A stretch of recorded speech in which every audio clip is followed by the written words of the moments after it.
What's up, everybody? Welcome to JG on the Move. I'm really excited about our special guest today. This guy inspires me on a daily basis at the gym. And this is Jesse Sink, AKA Bionic Jesse. This guy has an incredible story. It is a story of tragedy to triumph. You know, he was a fitness model in New York. He was working for Tommy Hilfiger. He was an underwear model. He was doing a lot of amazing things. And then at 21, tragedy hit. And I wanted you on my show because, number one, you inspire me. Thank you. And number two, I just, you know, I hear people bitch and moan and complain about their circumstance, their situation. And I really think sometimes we need to keep things in perspective in life, that how amazing we do have it, and that we need to change our mindset with things, be grateful and thankful, number one, but also just change your mindset with every situation that you have, what you work with, what you've been given, and go be amazing. Go walk in your greatness. Go walk in confidence with what you have. Yeah. Tomorrow it can be gone. Yeah, it is. That's something I had to figure out too. Tell us your story. So I was out, had a couple drinks at a bar. I was probably there for about 30, 40 minutes. Not very long. I was hanging out with some friends. And I got ready to go, and I think I was about 15-minute probably run from Penn Station. And told the guys buying, ran out the bar, headed up to get my train, and it was probably about 5 minutes into my walk. There's like having too many drinks, and then there's delusional. So you know, just gone, and apparently somebody roofied me. I got to the Penn Station, New York, read the wrong train track, couldn't even see the monitor, couldn't walk straight, couldn't talk. Yeah. And you know, blacked out. 45 minutes later, I wake up on the catwalk of the train. So after I woke up, I went to get off of the car, and I saw a rod beside my right side, about the size of my pinky. I was like, you know what, I'll grab hold of this so I don't fall off and just swing around, because I saw some steps. I'm like, apparently I had crawled up the steps and laid down, right? So I grabbed the hold of the rod, and that was it. It was 13,800 volts, three-phase to the tracker line. It ran the whole train. I have chills thinking about that. And so when I grabbed the hold of that, it was about right at 1,000 degrees going in my arm, just boiling my blood and everything. It just turned me into the 4th of July. You know, my modeling career was gone. you were a firework, man. Yeah, I was cooked. So, gosh, it was roasted. So let's see that arm. Look at that. This is so we got, you know, this is the bionic arm right here, man. We've totally customized this thing. It's really amazing. Yeah, it's actually computerized. It's got a glove on it. I do have my elbow. How's it computerized? So it's just got an Autobot computer system in it. And it senses off of sensors inside my arm that like lay on top of my skin. So it's muscle twitch. All I do is twitch my arm. And what does it do? So if you twitch it, what does it do? Open and close it. Oh. So I open and close like I normally would, because your muscles twitch. It's still twitching. Yeah, so it runs the same sensor. It's I had easy. no idea that it did that. They had that. Yeah, so I still think same thing. Wow. Okay, so let's go back to this. You were a firework, like you were like a total display on fire.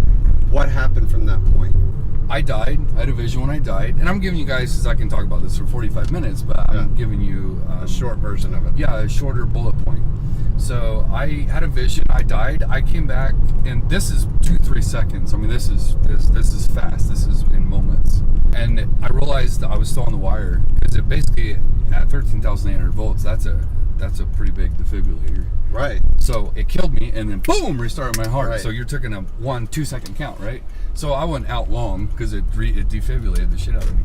So I wake back up, and I'm engulfed in flames. Like my shirt's on fire, and a nylon backpack is melting down my back. And like if you've ever burned your finger or anything,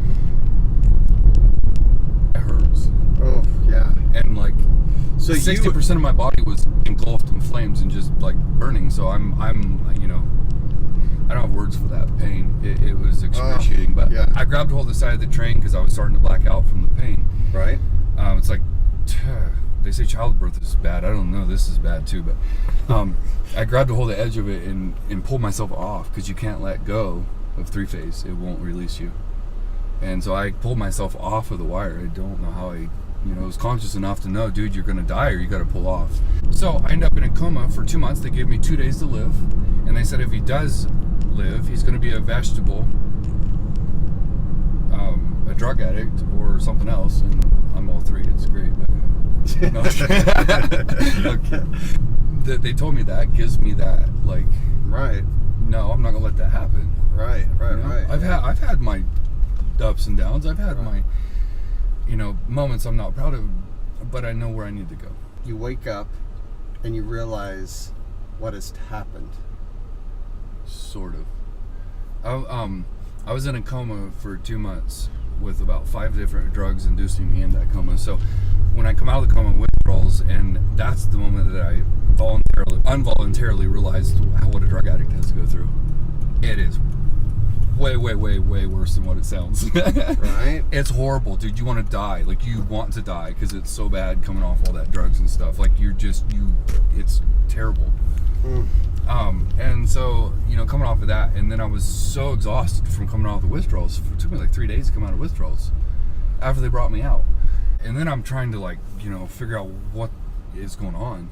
That's my problem. I had been sleeping for 2 months. Truth is, I thought I was out for 3 days. I really didn't think I was out for 2 months. But I wasn't strong enough, and I didn't have enough, I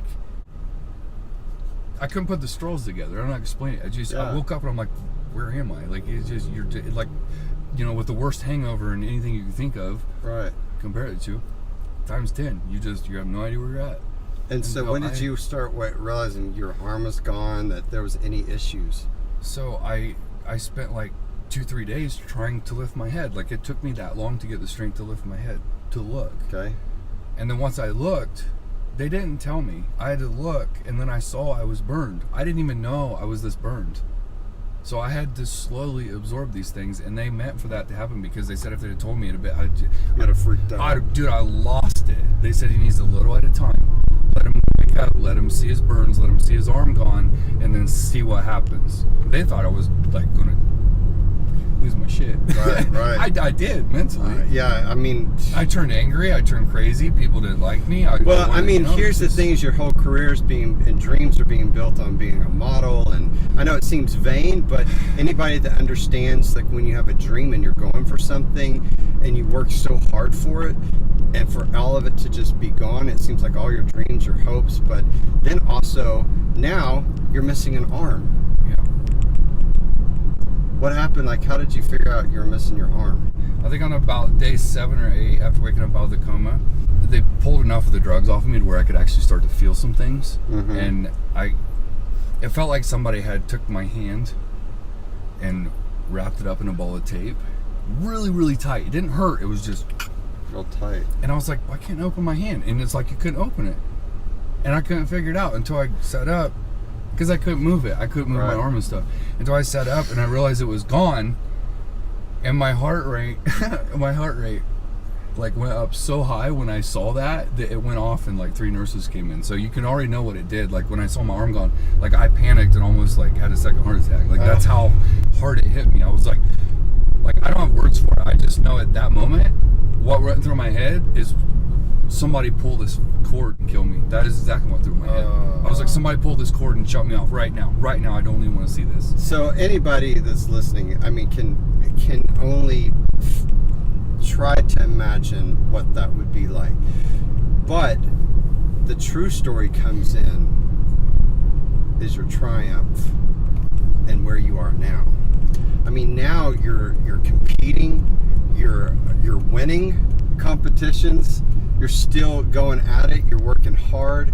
You're here today.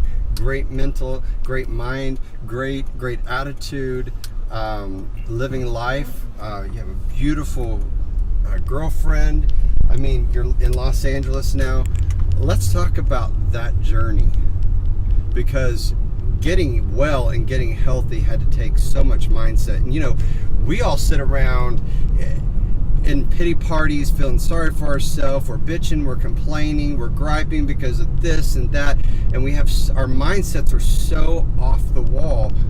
Your mindset must have been so incredibly strong. So it is I am very hard-willed. If somebody tells me it can't be done, that's like, to me, I'm like, yes, That's me. yeah. Tell me no, and I'm like, gonna prove you tell me wrong. no, and you watch me for 2 months.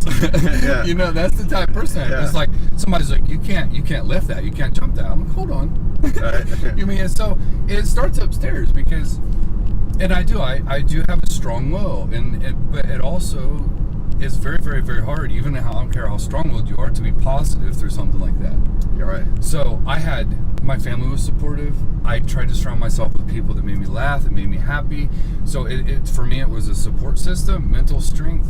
And then I was very angry. I was very, very angry at what happened. I mean, I think anyone can relate to that. You had to go through a lot of anger issues. Yeah. But you probably put the anger behind. That anger probably drove you. It drove me. So I had two options: either go to jail because I was mad and do something stupid, or turn that and put it into energy and fuel myself.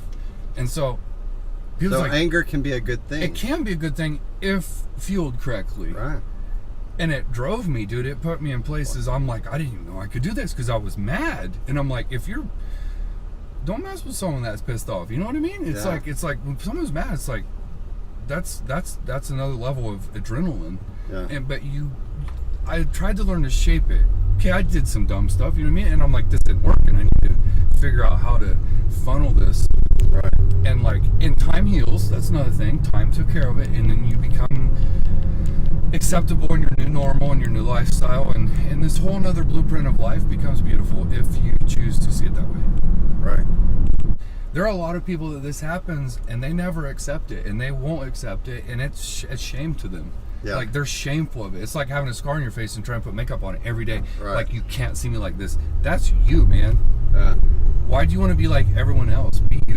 Like, that's what makes you you, man. So awesome. I once I learned that, I'm like, I actually like all this. Yeah, I mean, you're always wearing your tank tops. It's just like you own it. I don't care. I'm like, you know what? This is me. This is what's going on. You know, your girlfriend is beautiful. Thank you. I mean, she is.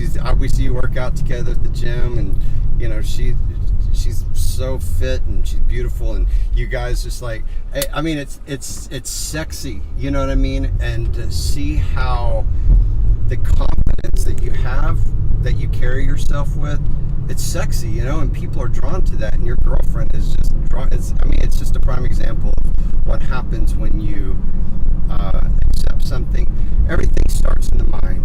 Yeah. Everything starts in the mind, and the fact that you are here now, I mean, and the photos probably don't even do justice to really how things look, the amount of surgeries. You went through 7 surgeries, did you say? 14. Oh, 14. Good grief. Yeah. So 14 surgeries to try to just fix. I mean, you had 0 muscle left on your shoulder. It was, you know, your scapula was showing. Scapula, right? shoulder blade, yeah. And now, I mean, it's amazing to see like the mass that's on your body, and the fact that you figured out how to train your body even with this. And so, you know, I had to feel the anger, you know what I mean? Yeah, like, so I go to the gym, like, and if you're frustrated, like, you'll figure something out. Do you know what I mean? Like, has not every crack addict came up with $10 somehow? That's right. That's right. Am I making a point? Yeah, and so right. if I have this arm missing, if I want it as bad as I'm going to breathe, and it's got to keep me alive, I'm going to find a way to do it. And it's like, you succeed when you want it as bad as you want to breathe. That's it. That's right. And if you don't want it that bad, you may not, you probably won't get it. It's all about drive. It's that drive. It's not about motivation or inspiration, being inspired. Yeah. It's about drive, wanting something so much. I think that's why this happens to certain people in the world. And this happens so that all of us can learn off each other so that we can live better here. You better believe it. I gotta, and I wish it wouldn't happen to me, but you know, I was chosen for this. Yeah. And I accepted it, and it's honestly freaking awesome if I look at it right. It really is. I'm happier than I know a lot of people that I see have everything and they hate their life. Like, that's amazing. They have everything that we as humans kind of drive for an American dream, and they're miserable. Yeah. And I've literally had talks with them, and they almost cried to me because they're like, I feel like shit now. I'm like, yeah, we should be shamed. I'm like, don't feel bad. I'm like, that's the past. I'm like, just like, don't spit in those people's faces that don't have what you have. right. Be grateful for that shit, man. Yeah, that's amazing. And and that's the reason why you're an inspiration to people. It's the reason why you've turned to speaking and being a motivational speaker and being an inspiration to the world. And if you could say anything to the people that are listening and watching this, what's the last thing you'd leave with us? Some Jesse Bionic words of wisdom. I think one of the most crucial things that we need as humans is good peers. Because even though I am where I am, I'm going to admit this right now, I couldn't have did it by myself. I had some good people around me. I had, a family that loved me to death. Even though we didn't get along, they loved me. And they still took care of me and helped me through, some really rough shit. And if I can tell anybody, surround yourself with people that support you and where you want to go.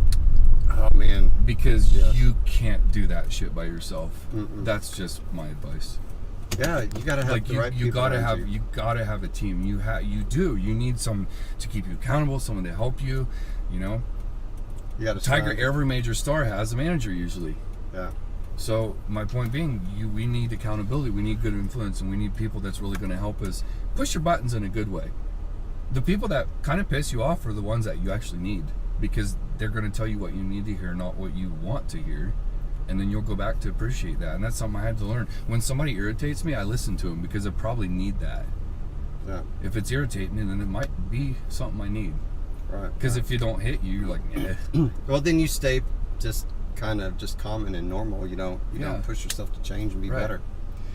Guys, go look up this guy on social media. You've got Instagram, Bionic Jesse on Instagram. Twitter is Jesse Sink. It's Jesse Sink, just like a kitchen sink. Yes. Right? Yep, you wash your hands. Shows that muscle, man. Yes, look at that muscle. Look. Oh my God. See, that's what I'm talking about. Look at that. But you guys can do anything you set your mind to. Just it starts up here, and don't try to do it by yourself. All right, we're gonna go hit the gym. Peace out. Peace out. Look.